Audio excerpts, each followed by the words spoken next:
皆さんこんにちは。内科皮膚科医の友利新です。今日はですね YouTube のライブの中だったりとかね、あとはコメント欄に最近多い化粧水はいらないについてお話ししていこうと思います。これね、私ね実はあんまり知らなかったんですけれども、いろんな YouTuber さんだったりとかが化粧水なんていらないということをおっしゃってる方が多いということだったので、私検索していろいろ見てみたんですね。そしたら確かに化粧水を使ってると肌がボロボロになるので、化粧水は使わないで、あとはなんかワセリンだけにしましょうみたいな論を唱えている方が何人かいらっしゃいました。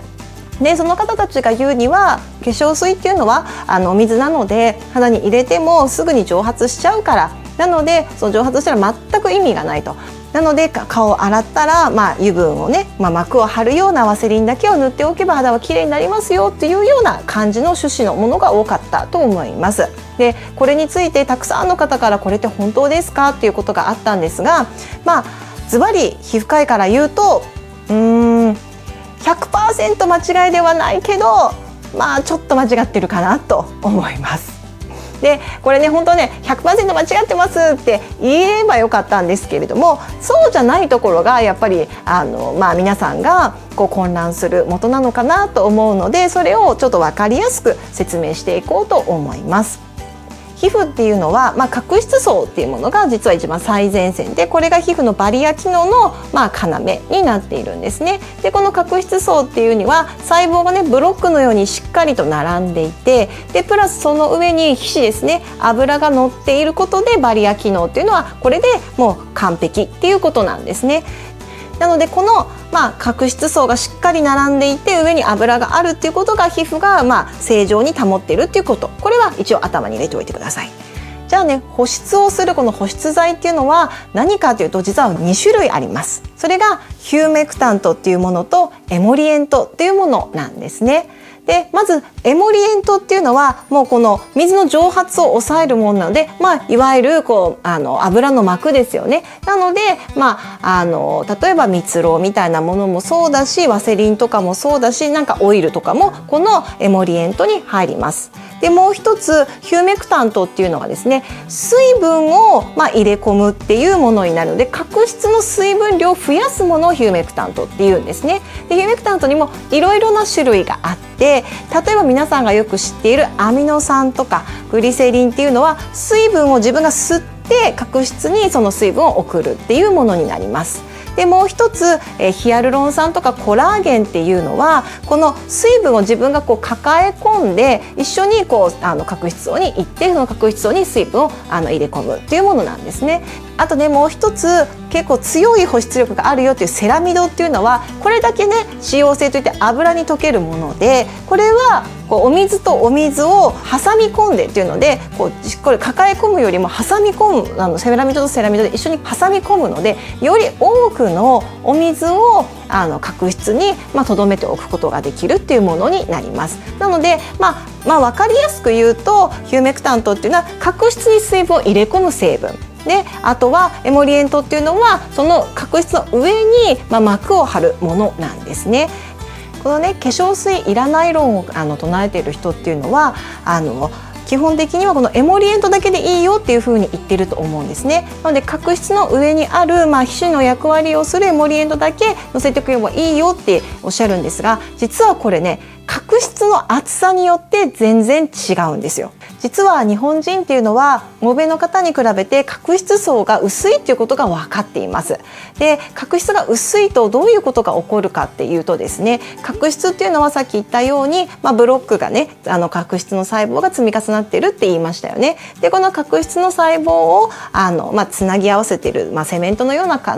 役割をするものに細胞間脂質とか天然保湿因子っていうものがあって、そこである程度しっかりと水分を維持できるようになってるんですね。でも角質が薄いとですよ、この天然保湿因子だったりとかが入っている中身も少ないわけですよ。なので保湿する、水分を抱え込んでおく能力っていうのが少ないということがわかるんですね。なのでそれに比べて欧米の方っていうのは角質層が厚いので、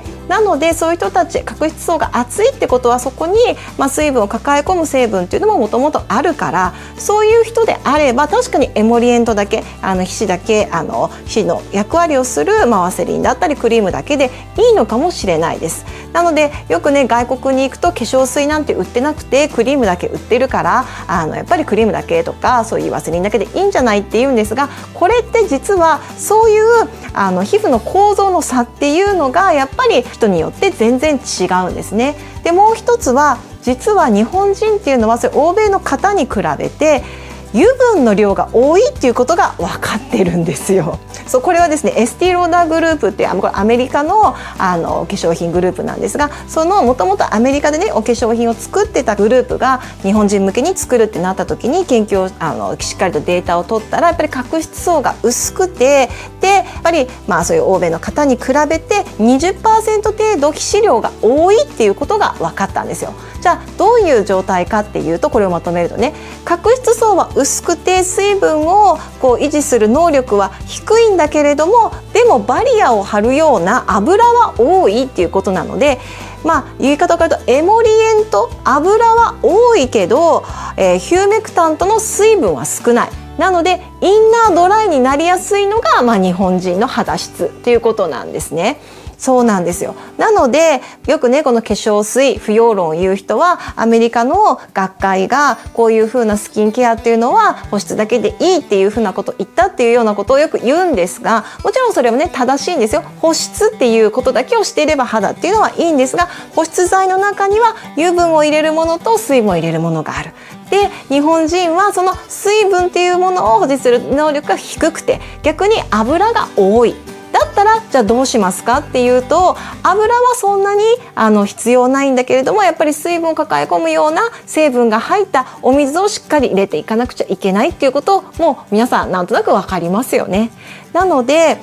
この肌質にもよるんですけれども、化粧水不要論が 100% 間違いではないんですが、例えばニキビができやすい人は絶対やめた方がいい。だってもともと皮脂が多いのにそこに油だけ入れちゃったらやっぱりニキビの元になっちゃう。であとはすごく乾燥してる人ですね。で乾燥してる人の中でも皮脂が少なくて乾燥しているのか、それともこの天然保湿因子だとか中で角質の中の水分を維持する能力が低い人だったとしたら、どんなにエモリエントである皮脂を補っても角質のね層が薄くてそこに水分を保持できる能力が少なかったらそれも意味がないので、やっぱりインナードライになりやすい、部分的にテカるとかね、そういう人はやっぱりこの化粧水っていうのはしっかりと必要だし、化粧水の中でもやっぱりアミノ酸とかヒアルロン酸とかコラーゲンとか、いろんな成分あるんですけれども、水分を吸うものなのか抱え込むものなのか挟み込むものなのかなのでいろいろな、ヒューメクタントが入っているような化粧水を入れて、でそこに結構ね油がある人だったら、美容液みたいなもので終わりでいいかもしれないですけれども、そこで皮脂もちょっとずつ不足してきてるなと思うんだったら乳液とかクリームとか、どちらでいいかでいいんですけど、それを加えるっていうようなことをしていただけると肌っていうのは健やかに保てるのかなと思います。化粧水不要論、これは肌質によりますなんですが、日本人の大半の肌質は化粧水いります。これは角質が薄くて皮脂が多いっていうことが分かっているからです。なので皮脂をのせるようなエモリエントだけの化粧水以外のクリームとかワセリンだけではなくて、しっかりと角質に水分を入れ込むようなヒューメクタントのある、ヒアルロン酸でもいいです、グリセリンでもいいです、アミノ酸でもいいですし、もちろん、セラミドとかでもいいです。そういったものをしっかり入った化粧水を入れて角質をしっかりと水分で満たして、で足りないようだったらそこにエモリエントである油分を加える。これが一番日本人の肌に合ったスキンケアの方法なんです。私がね YouTube を始めたきっかけって、やっぱり世の中ねスキンケアの情報っていっぱい溢れてるじゃないですか。で 100% 間違ってるっていうものは少ないんですよ。今回みたいにやっぱりきちんとね理解していれば自分には合うな合わないなっていうのが分かると思うので、その合う合わないなっていうのを自分でジャッジできるようにいろいろ皆さんもスキンケアの知識つけていただければなと思います。いかがでしたか？このようにこのチャンネルでは美容や健康について皆さんに分かりやすくお話ししていますので、よかったらチャンネル登録してみてください。ではまた次の動画でお会いしましょう。さようなら。化粧水はちゃんと塗ってね。